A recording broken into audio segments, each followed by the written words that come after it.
y salud en el trabajo. Dentro de los 7 puntos macro que vamos a abordar, tenemos el origen y la situación actual, vamos a conocer las medidas globales y las tendencias que exige el mercado, el enfoque y medidas adecuadas de seguridad y salud en el trabajo, cómo gestionar los riesgos, cuáles son los que existen ahora, vamos a ver cuál es el rol del especialista en seguridad y salud en el trabajo, vamos a conocer las reglas del juego, los protocolos de bioseguridad y concluiremos con pautas y recomendaciones para las empresas que van a afrontar esta nueva situación. Entonces, el origen. ¿Qué son los coronavirus? Dando una introducción de lo que es esta denominación, vamos a darnos cuenta que es una familia extensa de virus que puede causar enfermedades tanto en humanos como en animales. Y es importante entender la diferencia entre virus y enfermedad. El virus se llama SARS-CoV-2, el cual se ha descubierto en China y causa la enfermedad infecciosa denominada COVID-19. Entonces, esto hay que tenerlo en claro para hablar técnicamente. El virus se llama SARS-CoV-2 y la enfermedad es COVID-19. Esto a fuentes de la Organización Mundial de la Salud, para siempre tenerlo en claro. Entonces, vamos a ver también lo que es una infografía de cómo se transmite esta enfermedad, de dónde proviene. Se ha descubierto que proviene de los murciélagos, los cuales han podido alojar este virus en un animal de algún mercado de la China como huésped para poder ser transmitido a los humanos a través del consumo de estos animales. Una vez alojado el virus en el ser humano, las proteínas del virus se han adherido a las células en el aparato respiratorio del huésped y los genes del virus sufren mutaciones que alteran las proteínas de la superficie. Y es así donde se adhieren a las células del huésped y se desarrolla la enfermedad, ya en el cuerpo humano. Por ello es que también es preciso conocer cuál es la característica de la infección por coronavirus. El periodo de incubación se ha identificado que es de 1 a 14 días, casi 2 semanas. La transmisibilidad, es decir, cuándo es transmisible, es 7 días después del inicio de los síntomas, hasta los 14 días, que en promedio es lo que dura la enfermedad y la posibilidad de transmisión.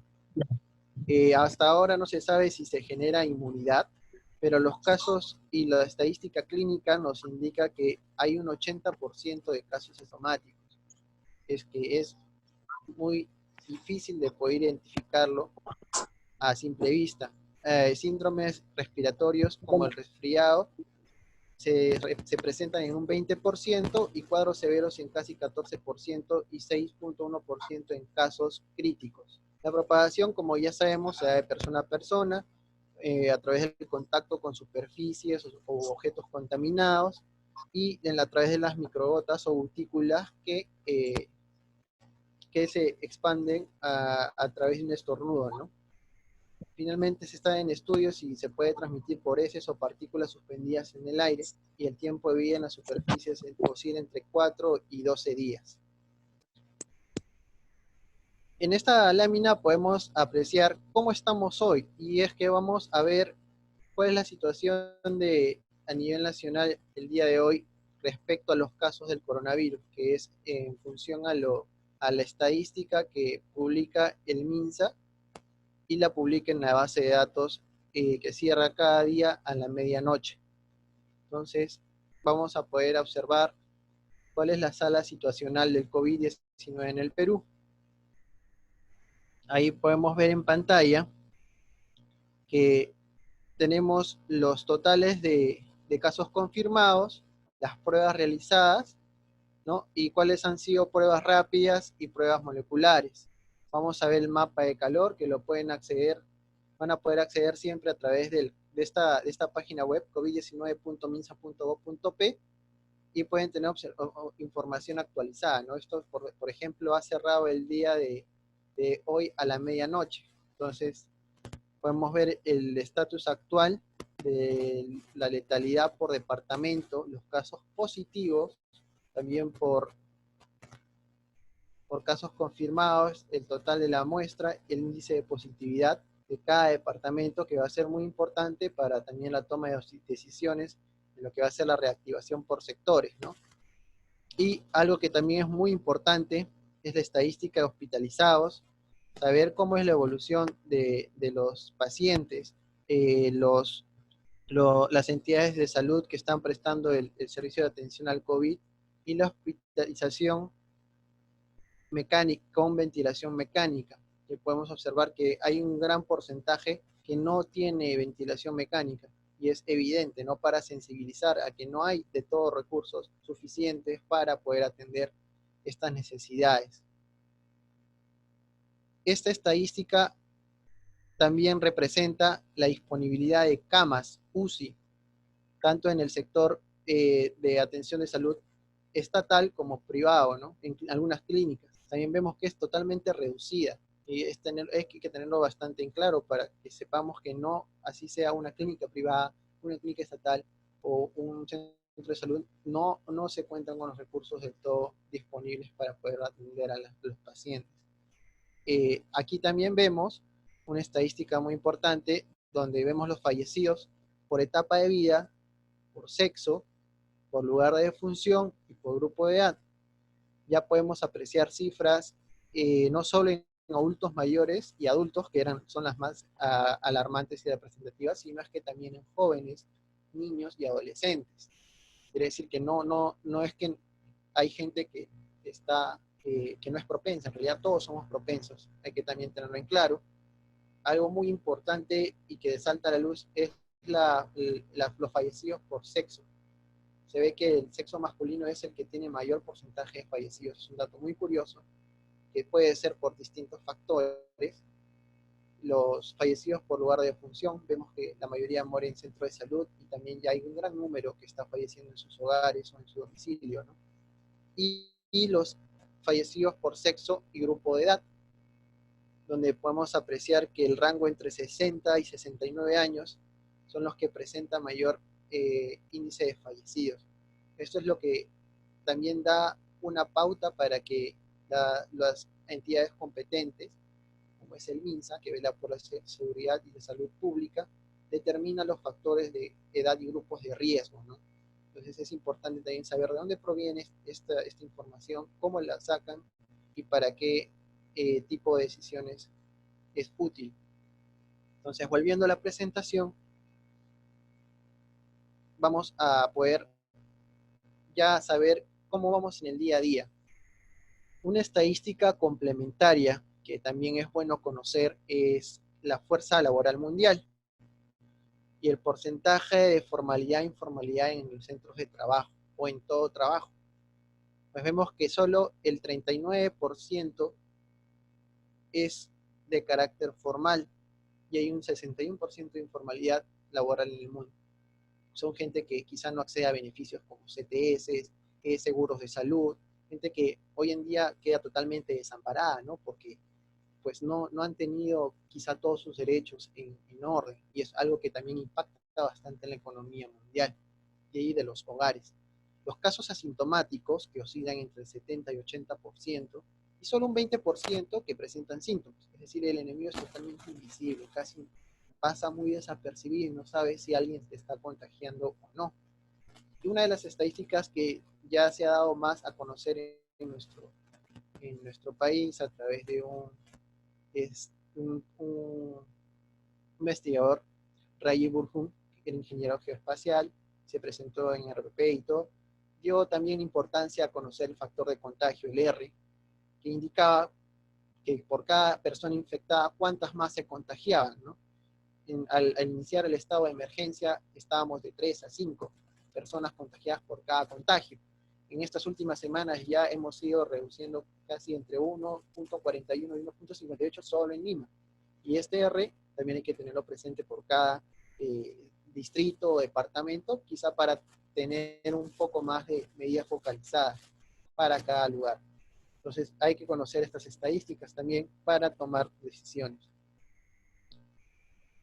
Bien, ahora veamos las medidas globales de respuesta al COVID-19. ¿Qué han estado haciendo a nivel mundial? y es muy conocido que se ha estado paralizando totalmente las actividades sociales o económicas que generan alto contacto, y movilizaciones sociales por horarios establecidos. Se han estado dando alivios fiscales a pequeñas empresas, préstamos también en Estados Unidos, estimulando la economía y el empleo a través de una política fiscal activa, otorgando préstamos y ayuda financiera a sectores específicos, sobre todo al sector de la salud, como en nuestro caso también en Perú, reforzando medidas de seguridad y salud en el trabajo y adaptando las modalidades del teletrabajo. Finalmente, también buscando soluciones para el fortalecimiento de la capacidad de resiliencia en las organizaciones. Todas estas medidas en conjunto es un esquema general de lo que se ha estado haciendo en el mundo. Quizá hayan existido otras medidas, pero son las más resaltantes. Entonces, ¿cómo adaptarnos al mercado si se han estado dando estas medidas? ¿Y qué es lo que buscan de nosotros? Tanto como empleadores, como trabajadores, como sociedad en particular, debemos adaptarnos al nuevo modelo. Vemos a los dos participantes principales de todo negocio, de toda cadena de suministro, que son los proveedores y los clientes. Puede ser el cliente final y el proveedor, que a través del el producto o servicio que se brinda, debe existir toda una cultura de prevención para mitigar los riesgos. Es decir, yo debo asegurarme que a través de la entrega de mi producto y servicio pueda reducir todo lo posible los riesgos. Claro que no se van a eliminar, pero sí puede reducirlos al máximo. Ahora, no solo es importante en la entrega, sino también en la preparación y en la recepción. Y así en cadena con el proveedor y el proveedor y hacia atrás, ¿no? Que todos lo conocemos como la cadena de suministro. Entonces, es algo de que se nos pide y el mercado nos exige hoy en día y a futuro también. Viendo estas necesidades, a medida de que la pandemia ha estado impactando en las cadenas de suministro, cada vez se busca un proveedor local o cerca a la zona de operación para poder continuar las operaciones. Y vemos que las tendencias que el mercado ha estado adoptando en su mayoría ha sido el comercio electrónico, evitando el efectivo con pagos, bueno, por tarjetas en algunos casos, o simplemente a través de las bancas móviles. También las entregas en delivery, ya no solo en los restaurantes, sino también en otro tipo de productos, como son los productos electrónicos o productos de limpieza. Todo lo que se vendía antes en locales ahora se está tratando de hacer por delivery. Las videoconferencias en los centros de trabajo, en lo que son videoconferencias educativas, seminarios, maestrías, etc. Vemos también que la robótica se está implementando no solo en el sector salud, sino también en otras nuevas industrias, pero es el que más ha estado ya eh, dándose a conocer en algunas clínicas de Tailandia, Indonesia, la India, para brindar asistencia básica a algunos pacientes, para evitar el contacto. Y los servicios sanitarios, como gestión también de residuos sólidos, o las fumigaciones, desinfecciones, es lo que también está haciendo bastante tendencia. Es muy curioso también para poder dar como que una nueva visión o creatividad. Es lo que se está haciendo bastante en redes sociales, ¿no? Quizá han visto el Perultra, que es una producción de un productor musical, Tito Silva, que ha hecho toda una escenografía, incluso dándote una experiencia o sensación de estar en un concierto a nivel digital. Entonces también las industrias de entretenimiento y de eventos sociales se están reinventando para poder seguir dando a conocer su servicio o su producto. Es algo muy importante a resaltar. Pero, ¿cuál es el enfoque de la seguridad y salud en el trabajo, ¿no? Hacia todas estas tendencias? Detrás de todos estos productos y servicios tenemos trabajadores, maquinarias, equipos, servicios, contratistas, etcétera, que hacen que todo eso sea posible. Y es que debemos identificar cuáles son las ocupaciones o sectores con mayor riesgo de contagio, saber cómo implementar medidas de control, previsión, basadas en una evaluación de riesgos, y colaborar con las autoridades de salud pública también, difundiendo información sobre las medidas de prevención y protección para reducir las propagaciones de enfermedades infecciosas. Esto no es solamente por la pandemia, sino que ya existía Ya sabemos que existe también una ley previa de seguridad y salud en el trabajo, pero que ahora más que nunca tiene que ser reforzada en el ámbito de la salud, ¿no? Pues ahora nos enfrentamos a un riesgo biológico, que son el contagio por virus. Pues a raíz de todo esto, y como parte reflexiva, también la Organización Internacional del Trabajo celebra a nivel mundial cada 28 de abril el Día de la Seguridad y la Salud en el Trabajo. Esta edición 2020 se dio bajo el enfoque de detengamos la pandemia, la seguridad y la salud en el trabajo puede salvar vidas. Este póster, esta lámina que se difundió por este aniversario más de esta celebración, también trajo un video, el cual se los voy a compartir ahora, donde se da consejos de seguridad y salud en el trabajo, los cuales son consejos generales y básicos para poder tener en cuenta en todo centro laboral. Y a ver, lo vamos a visualizar a continuación.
Bien, al observar este video vamos a ver qué reflexiones obtenemos. Hemos podido observar en pequeños resúmenes en cada etapa del video qué es lo que están haciendo las empresas, cómo responden, qué deben hacer los trabajadores y qué medidas se debe tomar para garantizar la seguridad y salud de cada uno de ellos. Pues es momento de conocer cuáles son los derechos y responsabilidades en materia de seguridad y salud según las normas internacionales. Todo colaborador debe saber que tiene derechos y también deberes que cumplir.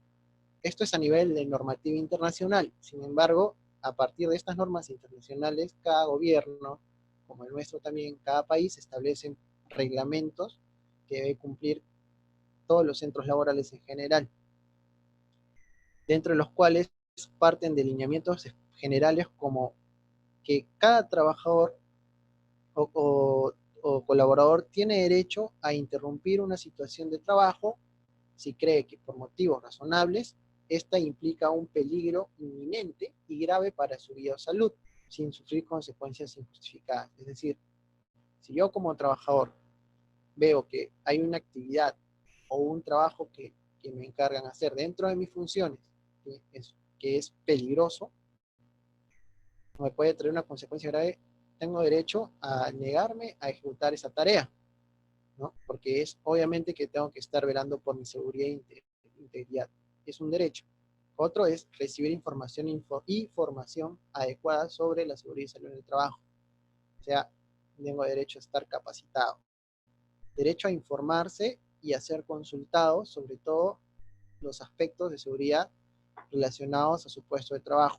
Existe un comité de seguridad en todo centro de trabajo donde está conformado por trabajadores y todos tienen derecho a participar y ser consultados en mejoras o controles para garantizar la seguridad en su puesto de trabajo. Y se debe cooperar, es el deber de cooperar con el empleador en el ámbito de la seguridad en el trabajo. Tenemos varios derechos, pero también el deber principal es de cooperar, cumplir con las normativas, con los reglamentos y las políticas que el empleador establece dentro del centro de trabajo. Conociendo esto, también es importante conocer cuál es la protección de los trabajadores contra el riesgo de contagio durante un brote, como el que estamos pasando.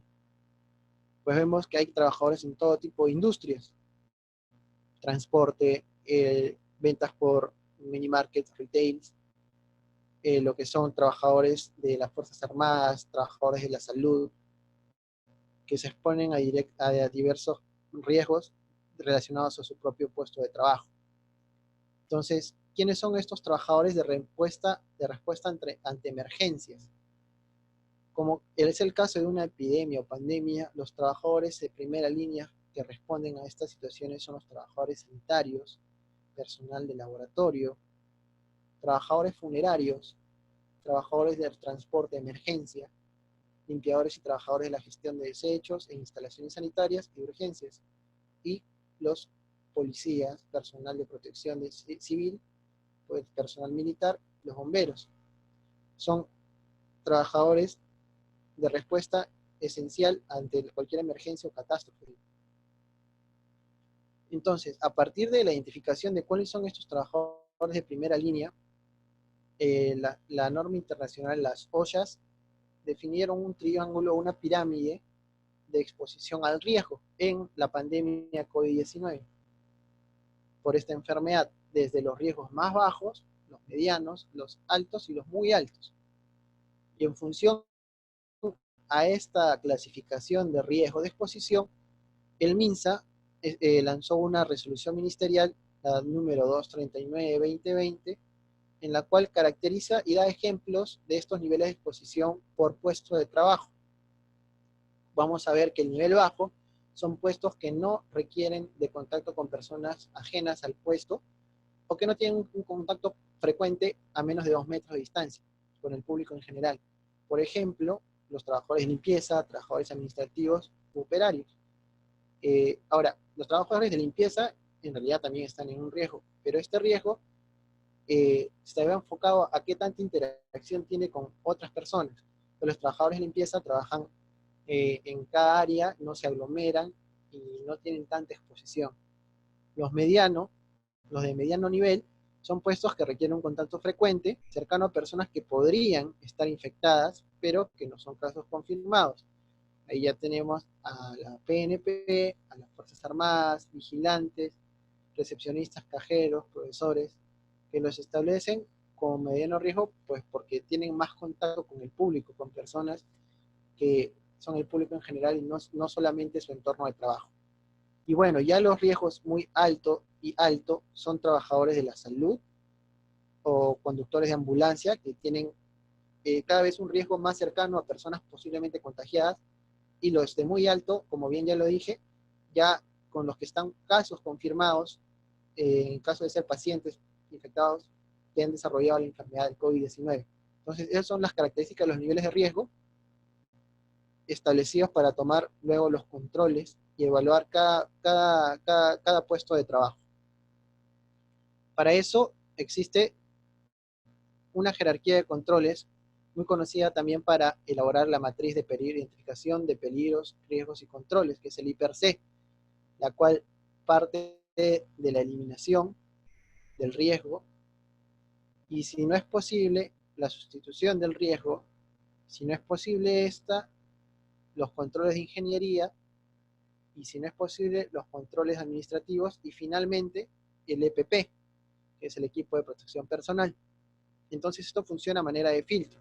Estos controles, una vez identificado el peligro y el riesgo, sirven como medidas a tomar.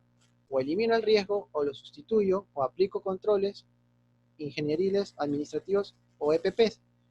Siempre tenemos que tener en cuenta que la eliminación siempre nos otorga una seguridad nos garantiza más confiabilidad en eliminar el riesgo. Pero en este caso, el virus todavía no se puede eliminar, no existe una vacuna, entonces van a tener que tomarse estos otros controles. A modo de ejemplo, vamos a ver un ejemplo de matriz I per C en el entorno COVID-19, donde tenemos la etapa del proceso, la actividad, el puesto de trabajo, que ahora se debe considerar el tipo de actividad, si es rutinaria, no rutinaria, de emergencia, la ubicación, si es dentro o fuera del lugar de trabajo, los peligros y los riesgos asociados al peligro. Por caso de ejemplo, tomamos en la etapa del proceso de ingreso de personal, la actividad de administrativa y atención al público. En el puesto de trabajo va a ser el personal de recepción, en general. Esta es una actividad rutinaria, por la cual existen siempre personas que están ingresando constantemente. Luego, el lugar de trabajo es siempre dentro de las instalaciones, en este caso, porque este personal recibe dentro de las instalaciones al personal ajeno a la empresa o también al personal que trabaja dentro, y el peligro es la exposición del virus SARS-CoV-2 por contacto directo a través del personal, proveedores, contratistas o visitas. Hay que caracterizar también el riesgo, que es de carácter biológico. ¿Cuál es el riesgo? El riesgo es la potencialidad de contraer el virus SARS-CoV-2.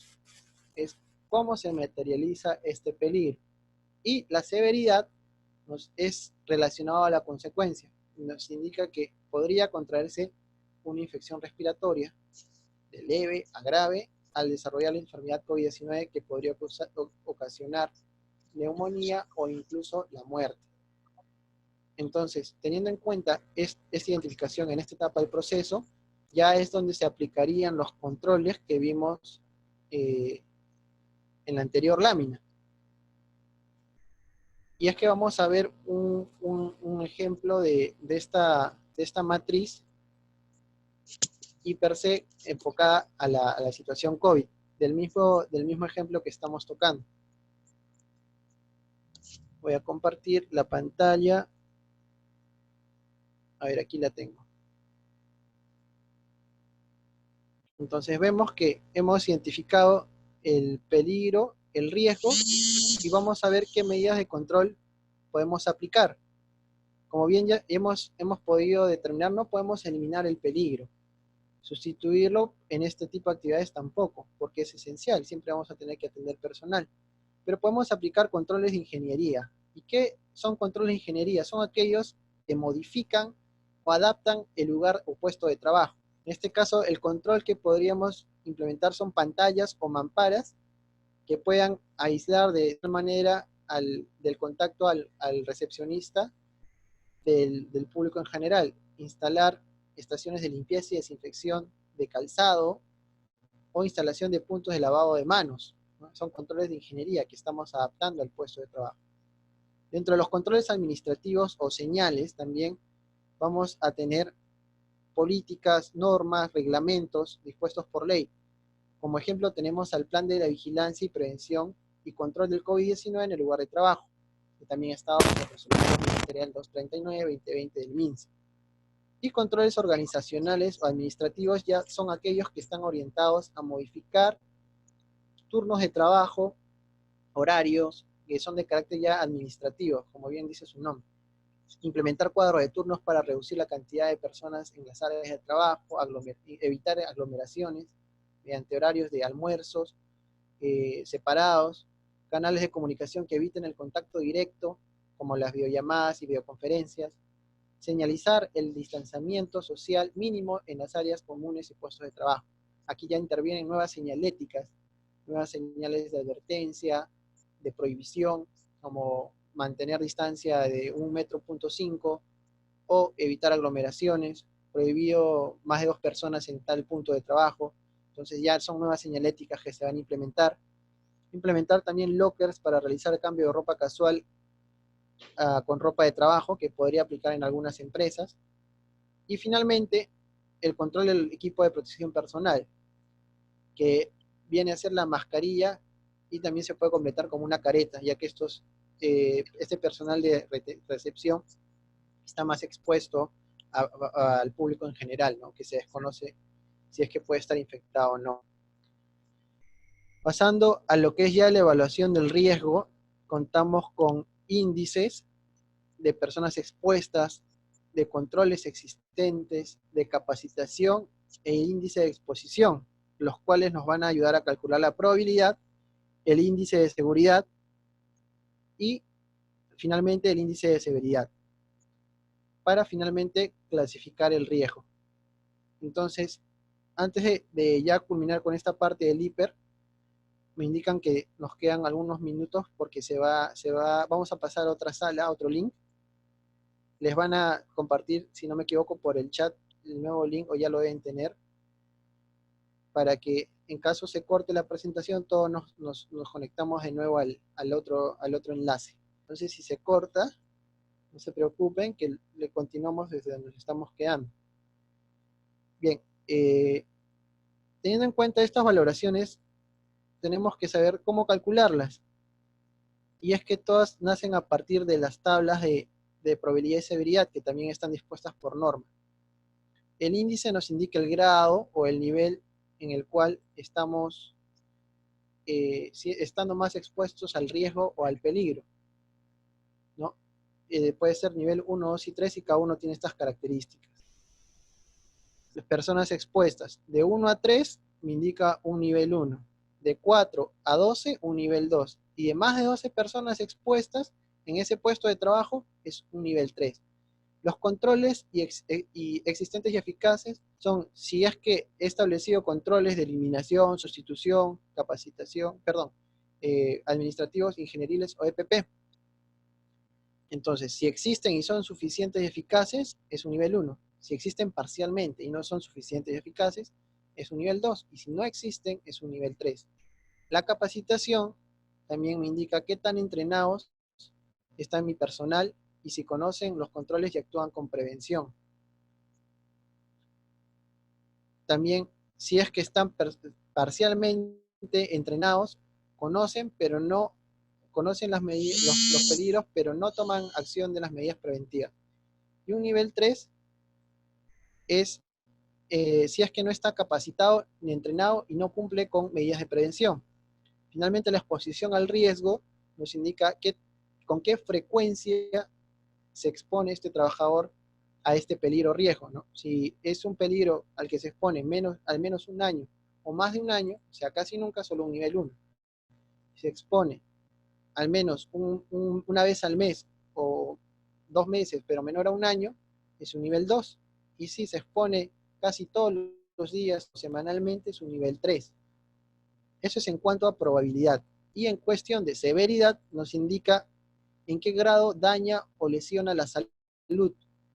En lo que es seguridad, un nivel 1 nos diría que son daños de lesiones no incapacitantes, o sea, daños menores, pequeños cortes, magulladuras, irritación en los ojos por polvo, etc.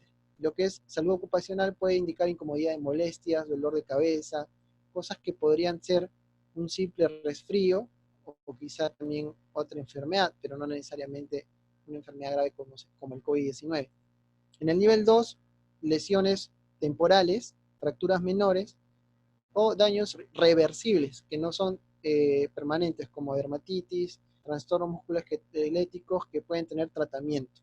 Y en lo que es nivel 3, tenemos ya lesiones incapacitantes permanentes o incluso la muerte.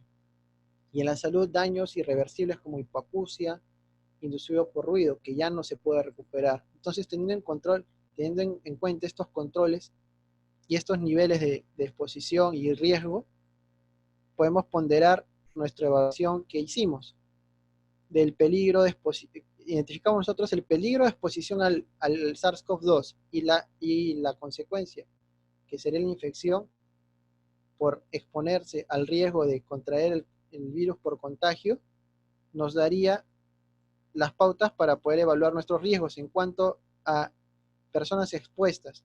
Para este caso, consideramos que este puesto de trabajo tenía más de 4 personas. Por eso es que como tiene más de 4 personas, por ejemplo, 5 personas, el índice es número 2. Controles existentes. ¿Qué controles estamos planteando?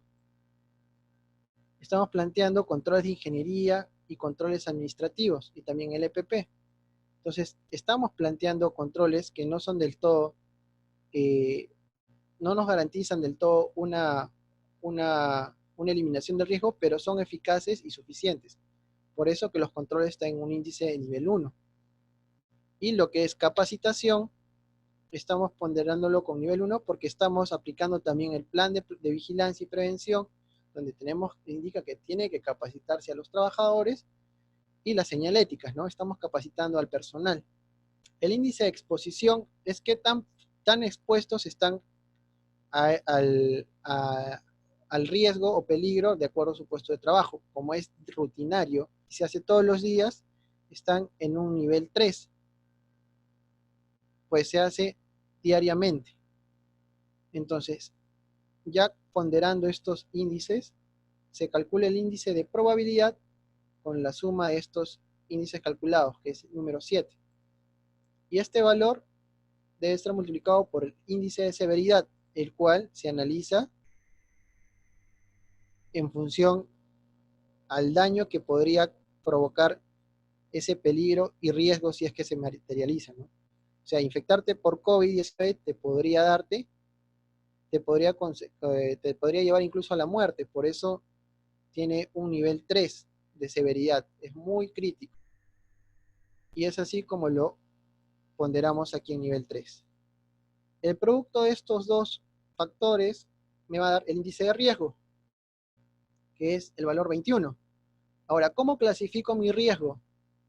Para eso existe estas tablas de niveles de riesgo. Tengo probabilidad por severidad. El producto que nos dio 21 debe estar en estos rangos, donde se califica desde el bajo, riesgo o riesgo no aceptable.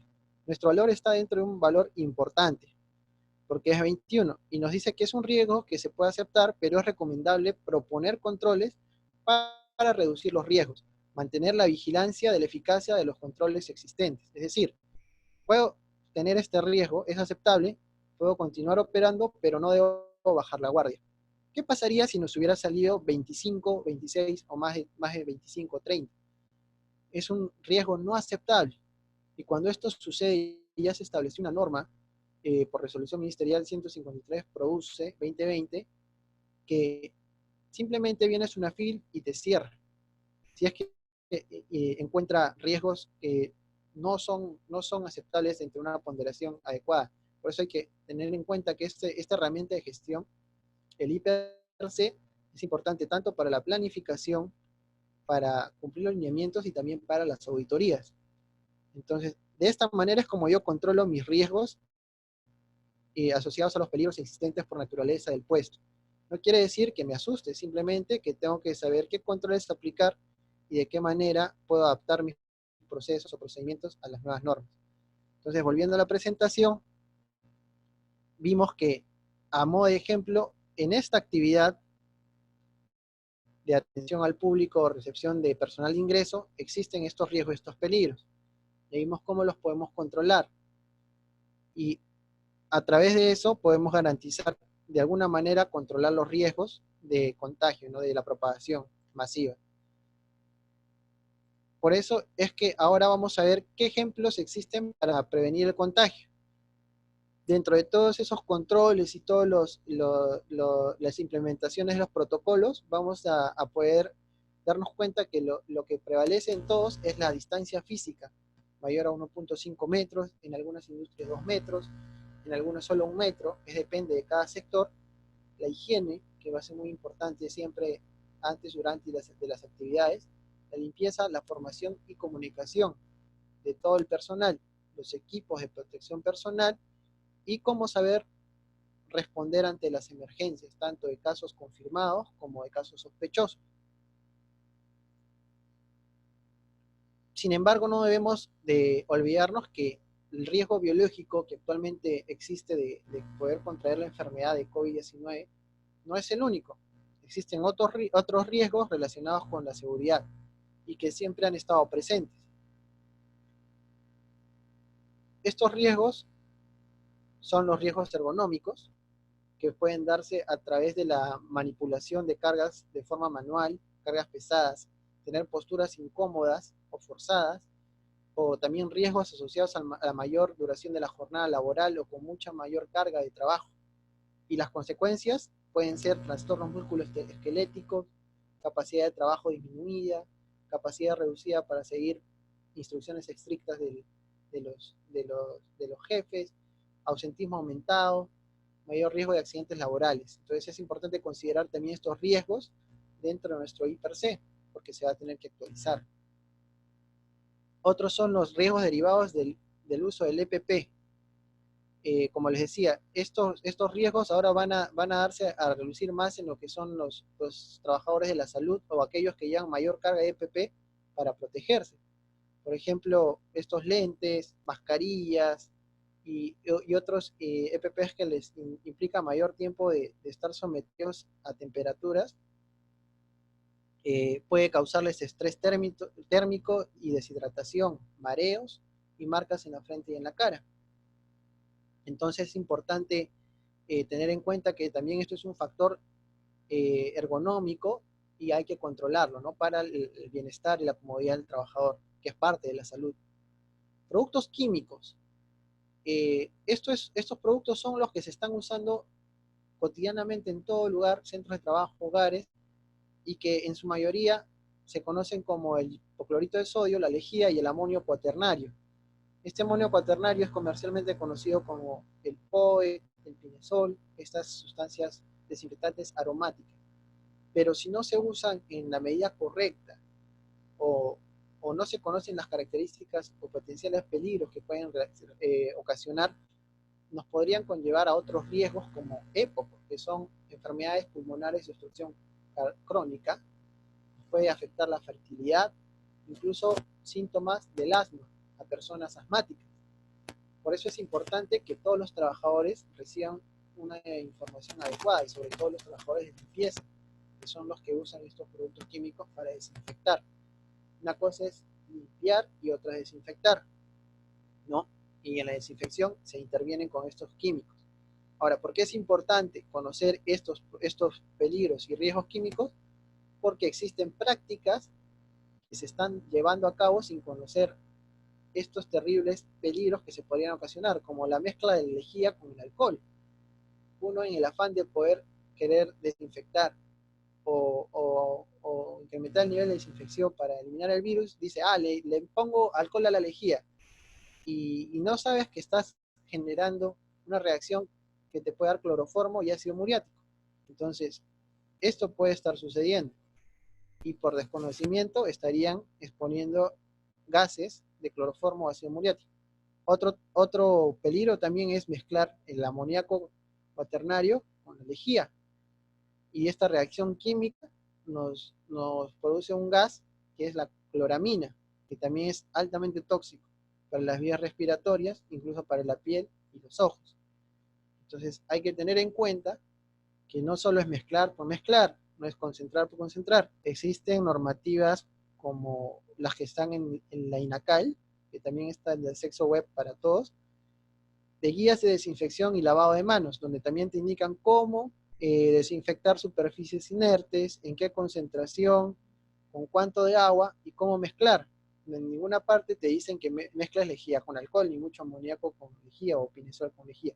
Entonces, hay que tener en cuenta eso. Esa guía se puede consultar, se puede acceder por el buscador de Google y saber cómo desinfectar adecuadamente. Algo muy importante también es el tratamiento de riesgos psicosociales, la violencia y el acoso. No podemos dejarlo de lado. En las situaciones de críticas como emergencia o personas sometidas al estrés de diferentes maneras, se pueden dar estos eventos de violencia y acoso. Los cambios psicológicos pueden incluir un aumento de ansiedad y pueden afectar al estado de ánimo. Un ejemplo es el temor de enfermar y verse obligados a dejar el empleo. Entonces, un trabajador que está pensando y tiene el temor constante de eso, puede también verse expuesto a sufrir algún accidente. Para ir resumiendo todo lo que hemos estado viendo en cuanto al sistema de gestión de seguridad y salud, y cuáles son las medidas preventivas, hay que reconocer cuál es el rol del especialista en seguridad y salud. Es principalmente facilitar el acceso de los trabajadores y de la alta dirección a información confiable para familiarizarlos con todo lo que es la enfermedad y los síntomas con las medidas preventivas que deben seguir.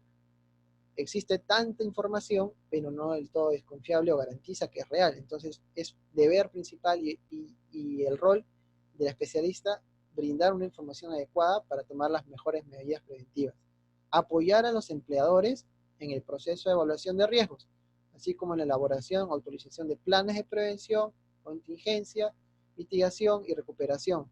Un ejemplo claro es que tenemos que colaborar en la actualización de herramientas de gestión como el IPRC, que lo hemos visto, actualizarlo en lo que es, el contexto COVID.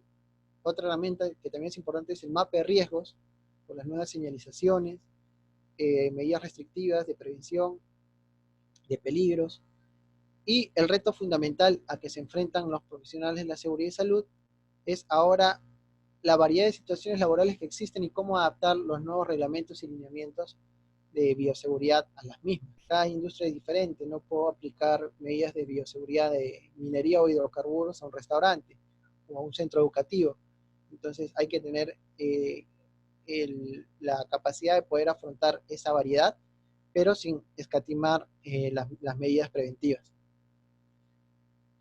En cuanto a esas medidas preventivas, debemos conocer las reglas del juego. Para eso tenemos un ejemplo de una cancha de fútbol donde se juega un partido en el cual los jugadores son los proveedores, los contratistas, los que brindan servicios, todo el mercado en sí es el que juega en el campo de fútbol.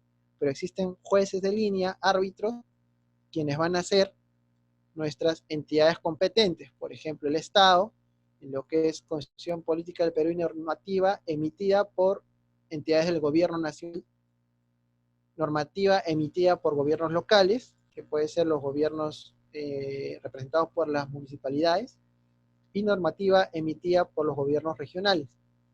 Entonces, ellos son los que nos van a dar las reglas que debemos aplicar en cada contexto. Dentro de estas normativas hay algunas muy importantes que son los decretos y resoluciones que han venido surgiendo a través desde que se declaró la emergencia sanitaria, dando documentos donde podemos encontrar una guía para la prevención del coronavirus en el ámbito laboral. Otras donde también se aprueba la reanudación de actividades económicas de forma gradual y progresiva dentro del marco de emergencia nacional. ¿Cuáles son los sectores que van a ir reactivándose? Y de las más generales para todo puesto de trabajo, todo centro de trabajo, está la resolución ministerial 239-2020, donde nos da el lineamiento técnico de vigilancia, prevención y control de la salud de los trabajadores con riesgo de exposición al COVID-19. Es de donde nacen todas las normativas generales para que luego cada sector elabore su protocolo, ¿no? A partir de la resolución ministerial 239-2020, que la ha validado el MINSA. Entonces, conociendo estas normativas, es importante también saber qué es un protocolo, qué es lo que muchos se está hablando todos los días. Y se puede definir en breves líneas como un reglamento o serie de instrucciones que se fijan por tradición o convenio. En convenio de las entidades competentes como el MINSA, el ministerio correspondiente al sector, que puede ser el MINEM, el Senfotur también, que es lo que es asociado al turismo, y las entidades que estén ligadas al sector correspondiente de la actividad. Entonces, estos protocolos, estas instrucciones o reglamentos, tienen un esquema general donde puedes encontrar objetivos, el alcance, quiénes están involucrados, hasta qué punto tiene régimen de auditoría, cuáles son los términos y definiciones específicos, lista de acrónimos o siglas, el marco normativo que antecede, como hemos visto, en base a qué normas está elaborado, los aspectos generales, medidas preventivas de bioseguridad o operatividad, qué hacer en situaciones de emergencia, qué lineamientos debo seguir para actuar en caso, detecto un caso o tengo un caso sospechoso, eh, lineamientos para vigilancia sanitaria y bioseguridad y los anexos. Entonces, es todo lo que vamos a encontrar dentro de un protocolo, ya sea del sector construcción, minero, hidrocarburos, textil, etcétera, ¿no? Y vamos a ver también que tiene componentes importantes como son los formatos para poder controlar al trabajador. Por ejemplo, es una ficha de control de síntomas y temperatura que se debe de aplicar al ingreso de cada trabajador y tiene carácter de declaración jurada. Otro es los PETs, que son los procedimientos escritos de trabajo, donde voy a detallar mis procesos, sus objetivos, los equipos de bioseguridad y desinfectantes que voy a utilizar antes, durante y después de la actividad, con sus riesgos y sus acciones. Así también voy a encontrar instructivos, como lavarse las manos correctamente, colocarse la mascarilla adecuadamente, y cómo desinfectarse las manos también. Algo que también voy a encontrar es la caracterización de los niveles de puesto de trabajo, que ya lo hemos visto también, y qué equipos de protección personal son los mínimos adecuados que debería tener ese personal, como las mascarillas, los respiradores N95, las caretas, ¿no? De acuerdo al nivel de exposición. Y para lo que es el caso alimentario también del sector restaurantes, vamos a encontrar tablas de concentración de desinfectante en solución con agua para poder desinfectar los alimentos sin excedernos, ¿no? Porque también podríamos estar dañando la salud si lo sometemos a demasiado tiempo en soluciones de desinfectante. Entonces, para concluir todo lo que hemos estado tocando en estas láminas, vamos a ver que es necesario adaptarse a los nuevos hábitos para sobrevivir, no solo como clientes, sino también como empresarios, emprendedores, como sociedad en conjunto. No debemos temer para comenzar, porque debemos corregir en el camino. Es posible adaptarnos mientras vamos avanzando. El mercado evoluciona conforme a las necesidades, es decir, conforme se presenten nuevas tendencias, nuevos requerimientos de los clientes, el mercado va a tener que responder. También va a ser importante conocer y velar los derechos de la seguridad y salud, como lo hemos visto, no solo desde el punto de vista del empleador, sino como trabajador también. El MINSA es la organización que define gran parte de la normativa, pues a partir de esa resolución ministerial que vimos, van a nacer los otros protocolos específicos para cada sector. ¿Por qué el MINSA? Porque es la entidad competente de velar por la seguridad pública de toda la nación, en este caso. Las medidas de ahora no van a ser estáticas, van a tener cambios y mejoras. La capacitación y sensibilización es fundamental para que las medidas sean sostenibles en el tiempo. No solo es cuestión de implantar medidas, sino también capacitar al personal y hacerlo participar de las medidas. Como recomendaciones, es importante desarrollar un diálogo social a todos los niveles, es decir, desde los trabajadores a nivel interno, los comités, ¿no? Y a nivel externo con ONGs, con entidades privadas, con el mismo Estado, para poder desarrollar medidas cada vez más sostenibles y adecuadas a cada sector. Evitar una infodemia. Este término nace a partir de una analogía con las pandemias, ¿no?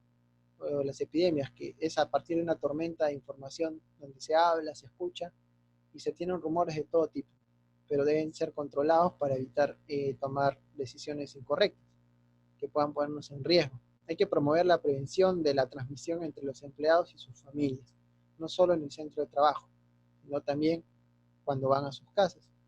Hay que desarrollar políticas adecuadas en la organización para reducir la transmisión y hacer una implementación detallada. No podemos dejar muchos espacios en blanco ni cosas en dudas, sino hay que ser bien detallados para saber cómo responder. Ahora, para lo que son las empresas, en lineamientos generales es importante sensibilizar a los empleados de que cuando tienen síntomas o se sienten enfermos, deberían aislarse, comunicar, no quedarse callados.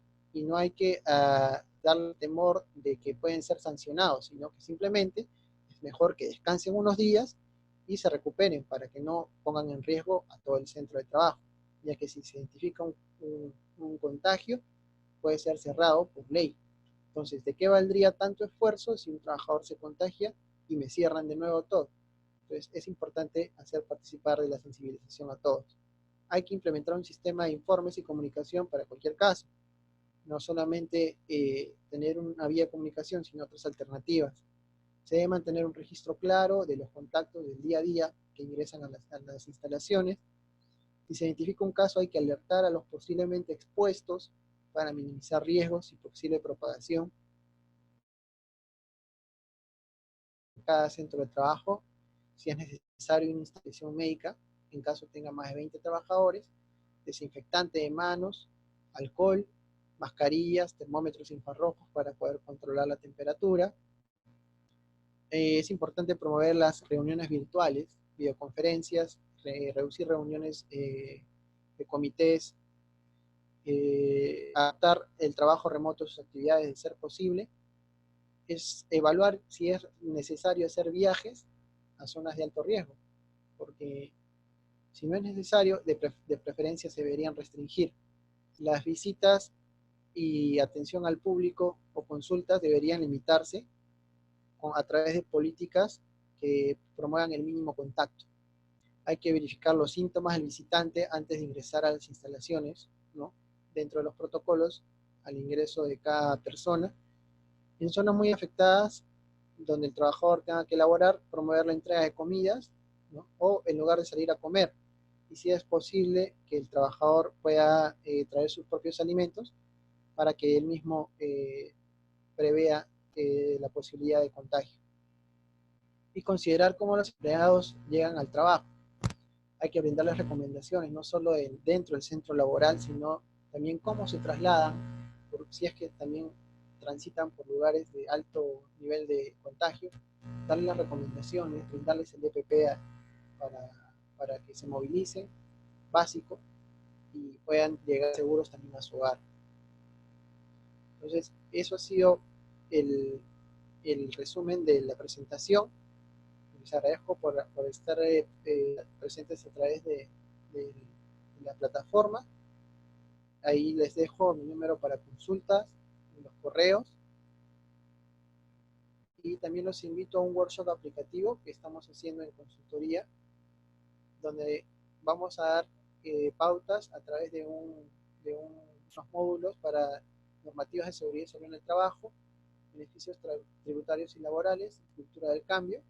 Si también están interesados o tienen algún contacto que desee informarse sobre esto para reactivar su micro, pequeña o mediana empresa, pueden participar. Les dejo también el link o el correo para que si tienen consultas las puedan hacer.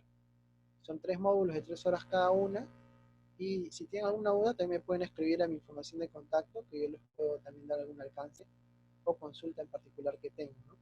Entonces, si tienen alguna consulta, pueden hacerla para poder resolver algunas dudas que tengan con respecto al tema, ¿no?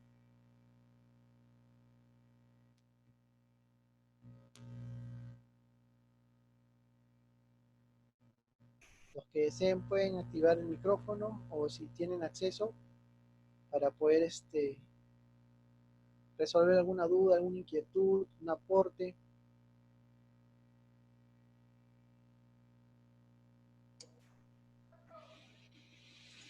Los leo por el chat también.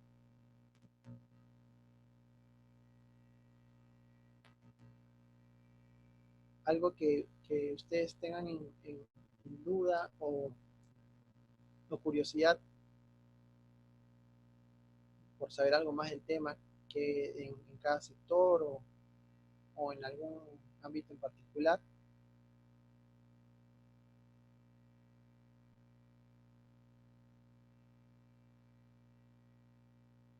Hola, buenas tardes. Sí, ¿qué tal? Bien, en primer lugar, para agradecerte en nombre de la carrera de Ingeniería Industrial por la conferencia que nos has brindado el día de hoy. Me parece bastante esclarecedora para que los jóvenes puedan entender la base de la situación en la que nos encontramos hoy día, ¿no? Y la relación que tiene que ver con la seguridad y salud en el trabajo. Ya hemos visto cómo a partir de esta semana que viene los diversos negocios van a empezar a dinamizar sus operaciones con la apertura de algunos locales y con modalidades, básicamente todos en delivery, ¿no? Y esto ya involucra a personas. Entonces quería preguntarte, porque esto es algo que todavía no, ¿cómo te puedo explicar? No sale alguien al frente a explicarlo claramente. Me explico. Eh, Bembos ya empezó el reparto de delivery, Rockies también. Hay una serie de protocolos que se han establecido por parte del MINSA, y entonces la pregunta es, ¿quién es la instancia? ¿Cómo se va a hacer la fiscalización de que los protocolos se estén cumpliendo? Porque estamos hablando de posibilidad de contagio, ya tú lo habías dicho, ¿no? El riesgo del contagio se reduce con el distanciamiento. Ahora va a haber cierta distancia acortada porque vamos a tener al proveedor llevando productos a nuestras casas. Si bien es cierto hay protocolos, mi pregunta es, ¿quién va a estar encargado de estos, de la fiscalización y cómo debería hacerse? Ya, ok, bien, gracias por la pregunta. Para ampliar el panorama también es muy importante ese tipo de consultas y como lo habíamos tocado en las reglas del juego, ¿quiénes son los que nos van a fiscalizar, ¿no? En particular en esta actividad del delivery, de los restaurantes, de la comida entregada a domicilio? Es particularmente DIGESA, a través también en articulación y equipo con las municipalidades. DIGESA va a ser la entidad competente representante del MINSA, que nos va a auditar, fiscalizar en equipo con las municipalidades. Pues algunas ya como Miraflores han sacado ordenanzas municipales que van a tener estipuladas los criterios de fiscalización y las sanciones respectivas para poder controlar, ¿no? Supervisar que se cumplan los protocolos establecidos. Esos serían los principales órganos competentes para la fiscalización de estos sectores. Ah, y adicionalmente a eso, bueno, eso ya en la parte de acercamiento del proveedor al cliente, pero dentro de las instalaciones del proveedor, estaba viendo por ahí un par de videitos donde han encontrado, digamos, a personas dentro de la instalación, por ejemplo, sin guantes, ¿no? O en situaciones un poco comprometedoras, ¿no? O sea, el protocolo puede estar bien afuera, pero adentro. O sea, ¿cómo va a ser ese trabajo, no? Recordemos que, no sé, pues una marca, una pollería debe tener 40, 50 locales, y son varios tipos de negocios, ¿no? Entonces, ¿cómo va a funcionar esa parte? En esa parte está en manos de las municipalidades garantizar que sus distritos cumplan con los lineamientos específicamente en este tipo de negocios, ¿no? Entonces, parte también de la cultura que se promueve en cada empresa, la supervisión. Tiene que haber bastante vigilancia, bastante compromiso, y de hecho está en manos también de la ética de operación de cada empresa.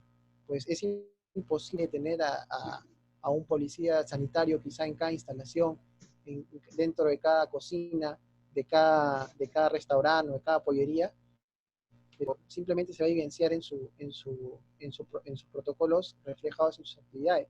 Si se detecta casos de contagio masivo en un distrito y justamente se han reactivado, digamos, tales pollerías, pues ahí se está evidenciando también que hay brechas, hay déficit de control, de fiscalización. Por eso es que no se está abriendo del todo las actividades en su conjunto para ir controlando y ponerse de acuerdo en cómo se va a fiscalizar, programar también la frecuencia de fiscalización y control en cada una de ellas, ¿no? Entonces, de hecho, no se va a poder tener un oficial sanitario, como le decía, pero sí va a partir por la supervisión y por las normas internas de cada empresa, que tiene que velar por la seguridad de sus trabajadores y también por la de sus clientes. Es así, de esa manera que se podría articular, garantizar ese nivel de control. Ok, una pregunta final de mi parte. Creo que una forma de mantener la inocuidad es que aquellas empresas que van a producir alimentos para delivery, estén, digamos, inocuos. Esto creo yo que podría ser practicándoles una prueba molecular al 100% de los empleados, y con esa prueba molecular y ese certificado separar a los que están, digamos, en el proceso, ¿no?, de infectados, y que cumplan su cuarentena, para que solamente quedaran aquellos que están libres del COVID, lo cual tampoco garantiza mucho porque podrían contagiarse después, ¿no? Entonces, Exactamente. es así como se ha planificado. Y una última cosita que vi a uno de los chiquitos asistentes ahí que preguntaba, esto que se ha vuelto una discusión ahora, los guantes. ¿Son necesarios los guantes o son un punto de contaminación? ¿Mejor lavarse las manos y botar los guantes? ¿Cómo sería? Bien, en lo que es la incorporación al puesto de trabajo, sí, dentro de los lineamientos para reactivarse, en el 239, en la resolución ministerial, está establecido que cada centro de trabajo tiene que tomarle, primero aplicar la ficha de sintomatología y, de ser el caso, aplicar las pruebas moleculares para descartar el contagio del trabajador, ¿no? Es previo a incorporarse al trabajo. Entonces, de hecho, que hay un control estricto para poder reanudar las operaciones. Y también se dispone cómo se debe actuar en casos sospechosos, que efectivamente se establece que el trabajador mantenga una cuarentena, ¿no?, adicional de al menos 14 días, y posterior a eso se puede evaluar con un médico ocupacional o con un centro de salud que pueda autorizar que el trabajador se reincorpore. Eso es por esa parte. Entonces, eso es por norma para poder aperturar. Tiene que haber ese control. Y por el lado de los guantes, sí, si bien hemos visto así como los CPP, los respiradores N95, los KN95 y todas las denominaciones o variaciones que existen, incluso las caretas, hay que ver hasta qué punto realmente son necesarios. Porque, de hecho, para actividades que involucran la inocuidad, ya existen protocolos y también existen normas como la HACCP para lo que es alimentario, donde establece qué EPP se debería utilizar para este tipo de manejo de alimentos incluso, ¿no? Pero ahora con el contexto COVID, la idea es ver hasta qué punto es necesario tener unos guantes de látex o guantes de nitrilo para manipular objetos. Si bien es cierto, si soy una persona que manipulo superficies como dinero, vehículos y todo eso, está bien, puedo tener guantes, pero de la misma manera, al yo tocarme la cara o poder tocar alguna superficie con los guantes, también estoy transmitiendo la enfermedad. Y lo que estoy haciendo es también generar contaminación, echar el guante de látex. Por eso es necesario ver cuál es la importancia del guante. Si bien por eso existe el lavado de manos y la higiene cada cierto tiempo, establecidos también dentro de cada protocolo sectorial, ya el guante de látex puede también portar más bacterias y mucho más enfermedades que la propia palma de la mano, ¿no? Porque el guante es una superficie inerte y por el calor y la humedad que se genera dentro del mismo con nuestras manos, es totalmente más propenso a poder recibir bacterias. Entonces, por eso no es del todo adecuado usar guantes y lo modificaron en las normas que establecieron para evitar bancos, o de los transeúntes, sino para lo que sea adecuado nada más. Ok, personalmente te agradezco por tu asistencia, tu colaboración y la respuesta a las preguntas. He visto ahí que a los jóvenes, por favor, traten de hacer la mayor cuestión de preguntas mientras nos permite el tiempo. Aprovechemos que está el especialista con nosotros. He visto ahí que te han hecho algunas consultas por el chat, ¿no? Entonces yo creo que Sí, podrías ir contestando esas preguntas y esperando que alguien para hacer algunas preguntas, ¿no?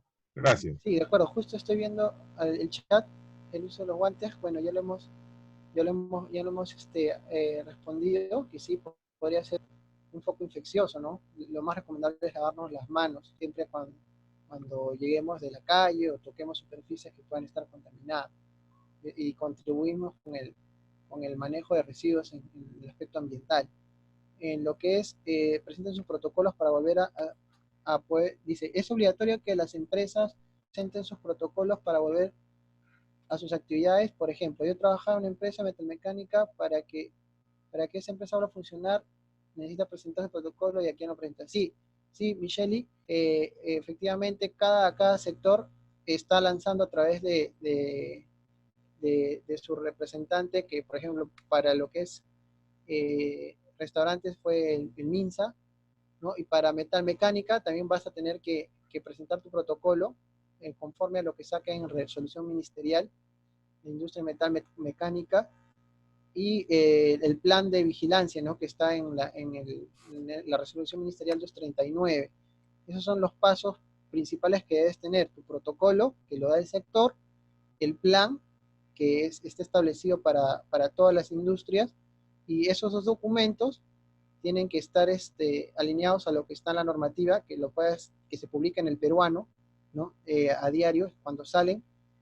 Y eso, ¿qué tienes que hacer? Elaborar tu protocolo conforme a lo establecido, tener tu plan, lo presentas al sector a través de la plataforma de Produce, que es en este caso la que está atendiendo la primera fase, y la plataforma te va a decir, no, por favor, suba su plan, suba su protocolo y su acta de comité, donde se ha aprobado ese protocolo y ese plan, tu comité de seguridad en el trabajo, si es que tienes más de 20 trabajadores, y si no, un supervisor de seguridad elegido por los trabajadores en caso tengas menos de 20 trabajadores. Tú subes esos documentos y ellos te van a evaluar en un lapso de 2 o 3 días y te dirán, sí, está aprobado su plan y su protocolo, y te van a dar un código para recién inscribirte en el SysCovid, que es el MINS. Y una vez que ya te respondió Produce y te respondió el SysCovid, ya estás autorizada para reiniciar las operaciones. Entonces, de esa manera es el procedimiento para reactivarse dentro de la ley, ¿no? Por lo demás, sí, las empresas metalmecánicas, por ejemplo, hoy día se activó la industria del cemento, ¿no? Que salió su protocolo, y lo que es, esos son los pasos, ¿no? Y si tienes alguna observación, el mismo Produce te va a decir, corrija, y recién vas a poder ir a la que es la plataforma del MINS. Además, tienes que, primero, para poder inscribirte en Produce, vas a tener que poner tu RUC, y en tu RUC te van a poder salir mensajes que si estás habilitado o no dentro de la primera fase de reactivación. Entonces, ese es el procedimiento de poder reactivar las operaciones. En las pruebas moleculares, dice Cristian, o cualquier prueba que se hace, no son pruebas que determinan que no tendrás COVID-19, ya que son pruebas fotográficas, ¿sí?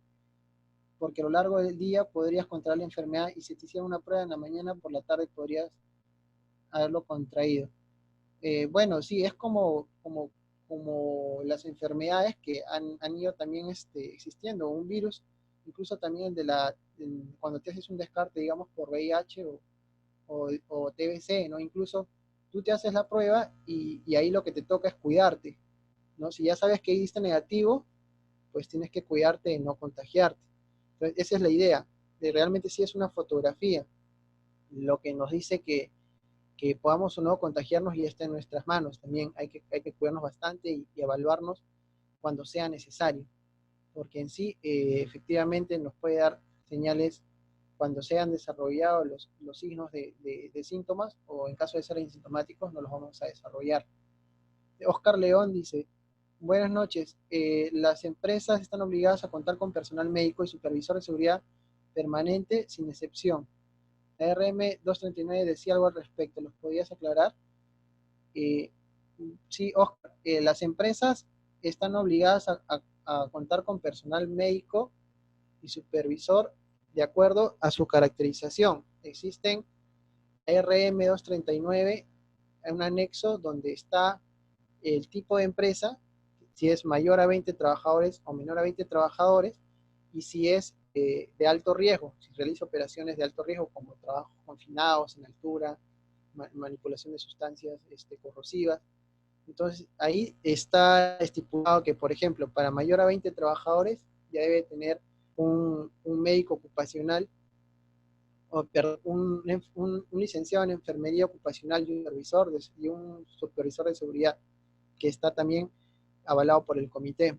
Eso es para las empresas de mayor a 20 trabajadores. Y las empresas pequeñas, que tienen menor a 20 trabajadores, pueden contar con los servicios de consultoría de un especialista en seguridad y salud ocupacional y también un licenciado en enfermería, que puede ser enfermero o enfermera, para poder trabajar en lo que son la disposición de las normas, ¿no? El aseguramiento que están cumpliendo los lineamientos. No es obligatorio a todos, está caracterizado por rango de trabajadores, incluso ya más de 500 necesitas un médico y especializado, incluso con certificaciones, incluso si tienes más de 1000 trabajadores, la misma ley 29783 dice que tienes que tener otro médico más y así en escala. No nos obliga a todas, sino a los que tienen más de 20 trabajadores y tienen el tipo de riesgo caracterizado. En un caso dice Rosario Ancajima, en caso de una línea de 12 operarios, es necesario que ellos también mantengan el metro de distancia dentro de la línea de producción.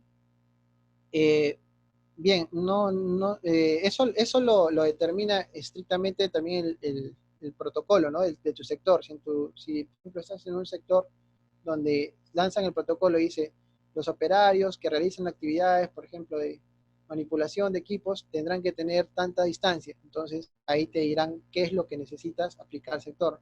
No es a criterio simplemente de una persona, sino es a lo que disponga la ley. Y, bueno, se tendrán que establecer quizás círculos marcados en el piso, barreras, etcétera, ¿no? Raúl dice, buenas noches, ¿qué otras medidas implementaría una microempresa que se dedique al reparto de alimentos de primera necesidad? Bien, mira, los protocolos de reparto y delivery van a estar saliendo en estos días, si no me equivoco, también para las que hacen entrega a domicilio, pero sería bueno que apliques las medidas que están en los protocolos ya generales, ¿no? Como el 239, y al menos los que son mínimos y esenciales para toda empresa, ya sea micro o pequeña empresa, ¿no? Eso también se puede abordar más a detalle en lo que es ya asesorar a una empresa con características específicas. Y bien, por lo que es, Cristian dice, si un operario contrae o tiene síntomas del COVID-19 dentro del centro de trabajo, ¿seguiría pagando o será despedido? Yo tengo conocimiento que se paraliza la hora y el resto del personal pasa examen. Exacto. No tengo, claro, el caso de los pagos, sí, si tiene síntomas del COVID-19 dentro del trabajo, lo primero que establece la norma es que no se lo puede despedir arbitrariamente, no, hay que aislarlo, ya se debe ir a consensuar con el trabajador. Si se establece la suspensión perfecta, lo primero que existe es que se le debería seguir pagando, ¿no? Porque es como cualquier enfermedad, tiene que tener su licencia por goce de haber y se le debería continuar pagando. Ahora, esta licencia por goce de haber y los seguros médicos incluso, pasados los 3 meses ya quedan sin efecto, ¿no? Si es que no se aporta, porque tienes que estar activo el trabajador también. Entonces, hasta el punto ya se debe ya aplicar la suspensión perfecta en coordinación con el trabajador, o tratar de adaptar una modalidad de trabajo como el teletrabajo, o adaptar un puesto que pueda permitir continuando con su trabajo, ¿no? Del todo no es la primera opción despedirlo, mucho menos en una situación crítica como esta, pero sí informarse cuáles son las medidas que uno puede tomar en caso suceda eso, y eso también está en el reglamento. Eso es lo que se debería hacer, ¿no? Tomar las medidas. Entonces, bien, creo que esas han sido las preguntas que he podido poder visualizar. Les agradezco nuevamente a todos por su participación y los animo de todas maneras a participar también en nuevos workshops o webinars que van a estar saliendo respecto al tema, para que puedan tener las pautas y la asesoría correspondiente a lo que es la reactivación de sus empresas o emprendimientos, ¿no? Que es lo que va a ayudarnos a todos a reactivar el país. Muchas gracias nuevamente, gracias a todos por su participación, al comité estudiantil, por la invitación también. Muy amable. Ok, Manuel, muchas gracias. Buenas noches. Sí, ¿Me escuchan? Sí. Buenas noches, ingeniero y compañero soy general. Mi nombre es Yanela Julca y yo soy integrante del comité estudiantil. En primer lugar, estamos muy agradecidos por su tiempo y esfuerzo que se tomó para compartir sus conocimientos y experiencia con mis compañeros industriales. Perdón, no te iba a escuchar. ¿Ahora me escuchas? Sí, ahora sí. Ok. Estamos agradecidos por su tiempo y esfuerzo que se tomó para poder compartirnos sus conocimientos y experiencias con mis compañeros industriales. Esperemos poder contar con usted en una próxima oportunidad y así nosotros escucharlos satisfactoriamente. Bien, gracias, Yanela. Gracias siempre por la confianza también y esta iniciativa de compartir el conocimiento con todos ustedes, ¿no? De todas maneras nos va a ayudar a todos para seguir informándonos y saber cómo responder a estas situaciones. Muy agradecido. Muchas Gracias. gracias. Chicos, por otro lado, voy a tomar la lista. ¿Sí me escuchan todos, no? Sí. Ok, voy a empezar a tomar la lista y activan su micrófono solamente cuando los llamo, por favor. Alexandra Hernández Ramos. Presente, aquí estoy. Ok. Ana Gabriela Insua. Presente. ¿No? Presente. André, tu Presente. apellido, por favor. Cóndor Ramos. Ok, gracias. Andrés Pimentel. Presente. Ángela Cude. Ángela. Ok, no está. Brandon Cuellar. Presente. Ok. Carla Murga. Carla Murga.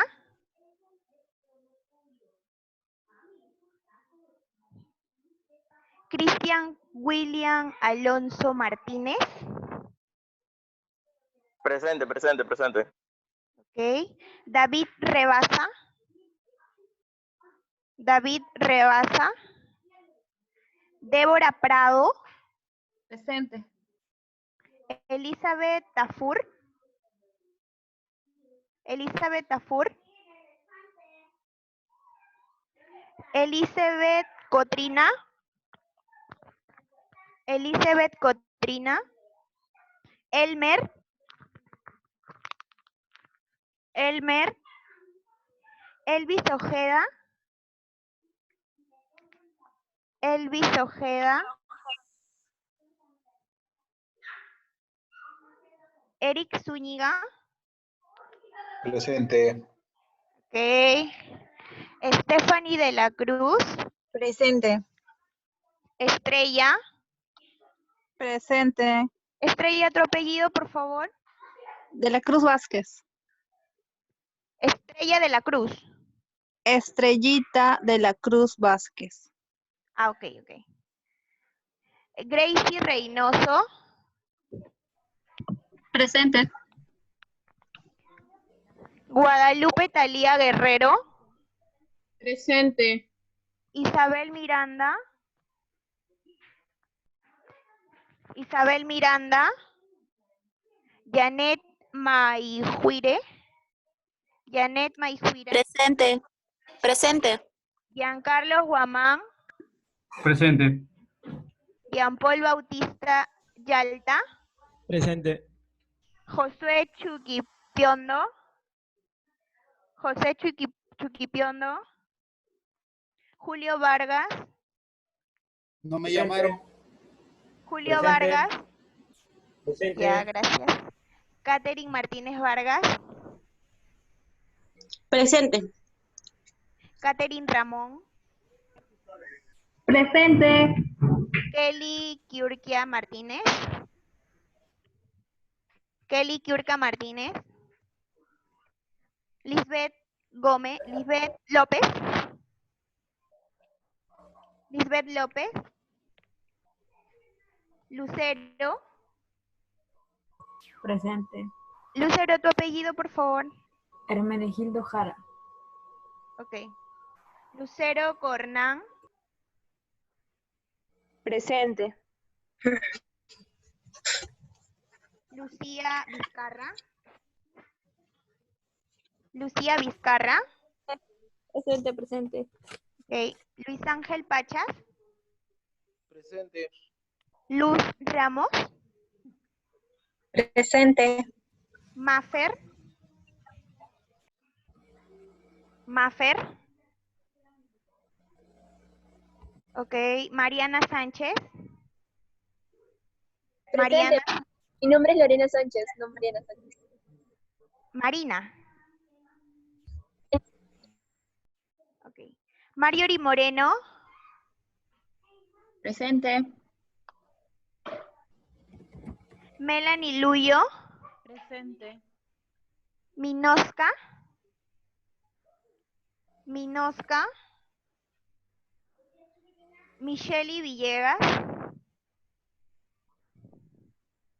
Micheli Villegas. Natalie Rosas. Presente. Peggy Rojas. Presente. Peggy Rojas. Raúl. Presente. Raúl.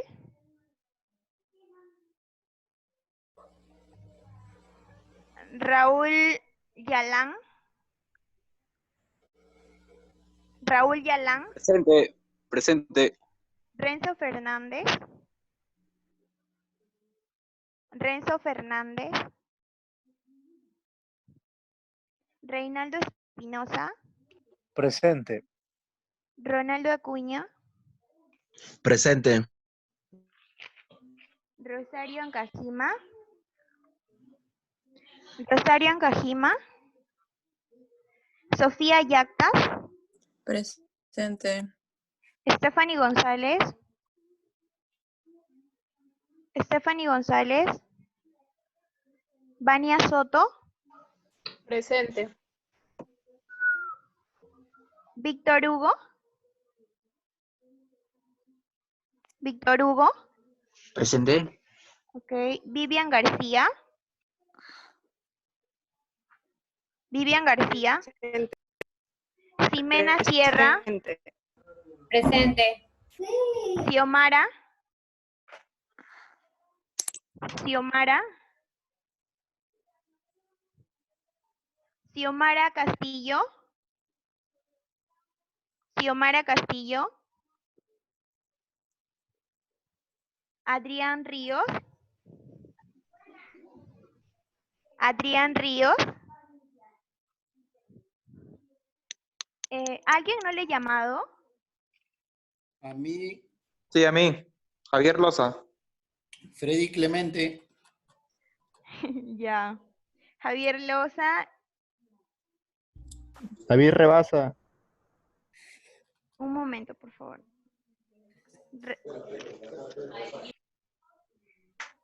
David Rebasa. Sí. Sí te llamé, pero no me contestaste. Ya, voy a volver a repetir a los que he llamado y no me han contestado para ver si en caso ha fallado el audio o algo así, ¿ya? Ángela Cudé. Ángela Cudé. Señorita, ¿me escucha? Hola. Sí, la escucho. Ángela Quiche creo que tiene este problema con su internet. Ahorita me acaba de llamar para poder informarle que tiene... ¿Cuál es su apellido? Ángela Quiche de Uruguay. Ángela Quiche. Sí, yes. Ok. Carla Murga. Carla Murga. Chicos, ¿podrían apagar el audio los que ya los llamé? Porque no dejan escuchar a los otros. Carla Murga.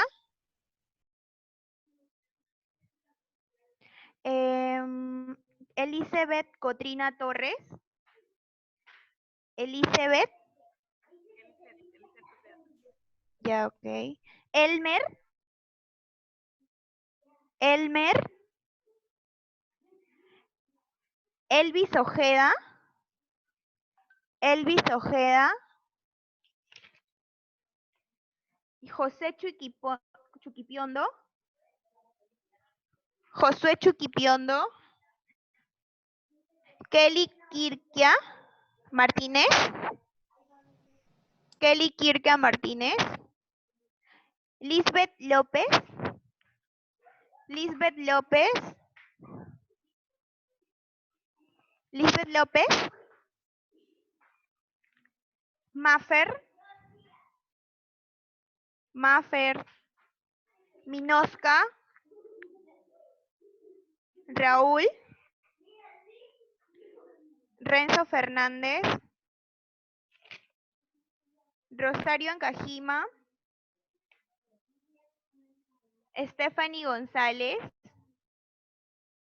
Stephanie González. Xiomara. Adrián Ríos. Bueno, chicos, aquí se cierra la lista. Los que no han estado presentes, es muy probable que no se les olvide. Disculpa que te interrumpa. Hay varios participantes que están escribiendo al chat.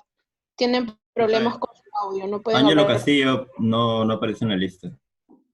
Freddy Clembete tampoco apareció en la lista. Ya te apunté. Javier Loza Porras tampoco apareció en la lista.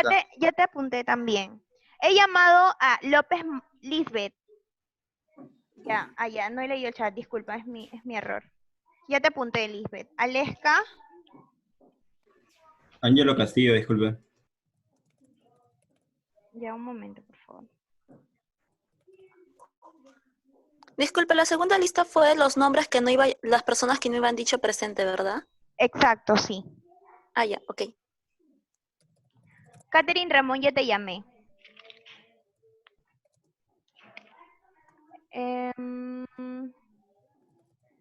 De la Cruz Stephanie. También ya te llamé. Ya, chicos.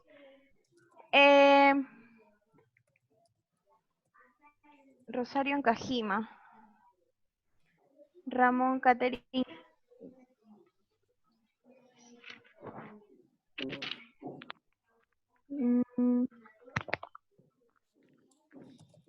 Ya te apunté, Catherine. Oscar León Gamarra.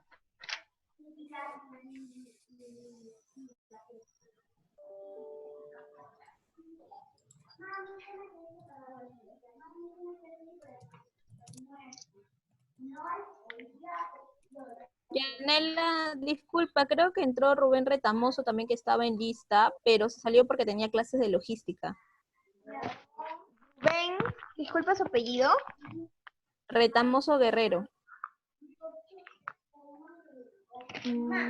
No lo tengo en la lista que han estado presentes, porque al principio yo anoto todos los que están presentes y al último lo vuelvo a tomar, o sea, lo tomo. Anoto todos los que están primero ingresando y al término de la conferencia se toma la lista y no está su nombre. Pero lo voy a apuntar. Dime su nombre, por favor. Rubén. Rubén Retamoso Guerrero. O Hernando Rubén Retamoso Guerrero. Ya, listo.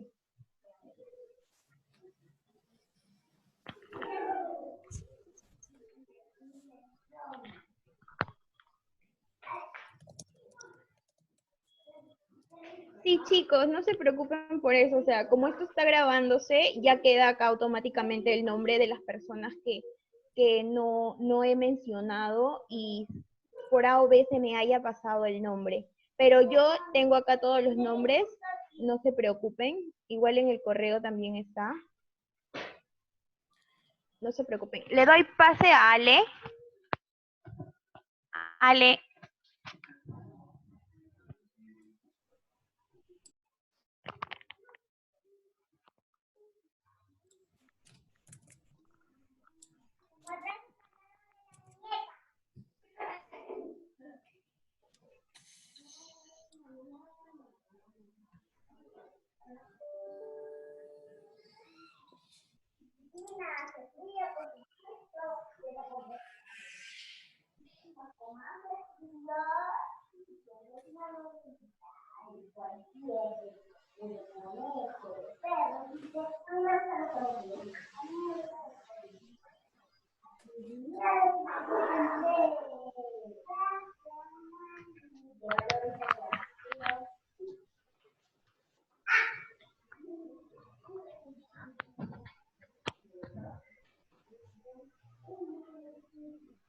Ok, chicos, Ale no puede usar el audio, pero yo les voy a agradecer de antemano el Comité Estudiantil, GESIN y la carrera de Ingeniería Industrial. Les agradecemos su participación.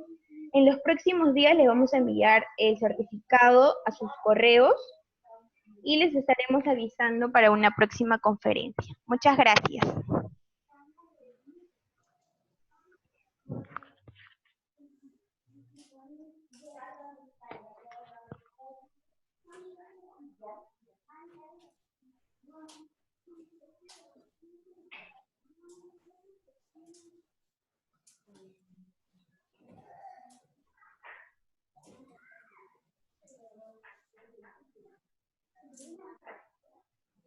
Cualquier consulta nos hacen mediante el correo de Comité Estudiantil que estaba en el flyer. Gracias, chicos.